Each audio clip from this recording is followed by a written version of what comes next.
Ces ouvrages d'art ont jeté les bases d'une vraie politique hydraulique. Aujourd'hui, près de 140 barrages alimentent les agriculteurs en eau.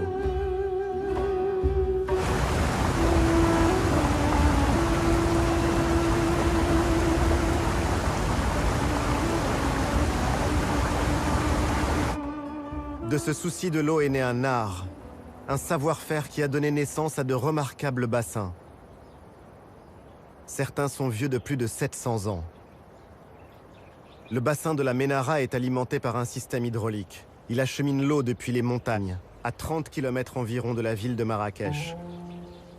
Ce bassin permet l'irrigation de l'oliveraie qui l'entoure. La Ménara. On ne compte plus les légendes qui sont nées de ce lieu. On raconte que le roi Moulay Ismail y aurait noyé nombre de ses conquêtes après les avoir séduites. D'autres disent que sous le bassin se trouve le trésor que le sultan Abou Bakr ibn Omar aurait rapporté d'Orient. Reste un lieu à part, loin de la folie du centre de Marrakech. Une promenade pour les amoureux.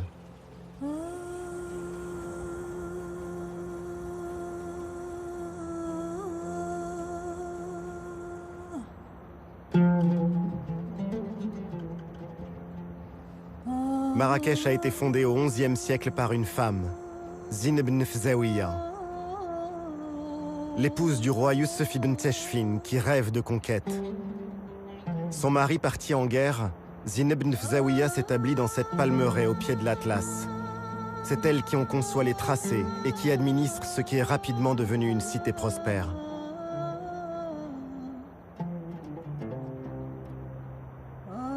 Derrière ces remparts robustes, Marrakech, la ville impériale, est devenue l'une des capitales du tourisme mondial.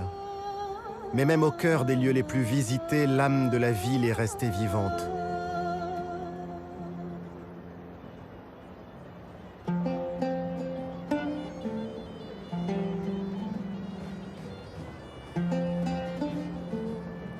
La place Jemaa el-Fna reste une scène de spectacle à ciel ouvert.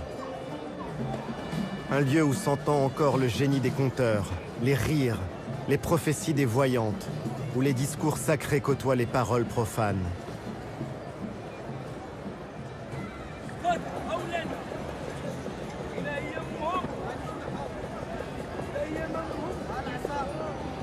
Jemaa el-Fna garde le souvenir de ce temps où le réel et l'imaginaire se confondaient.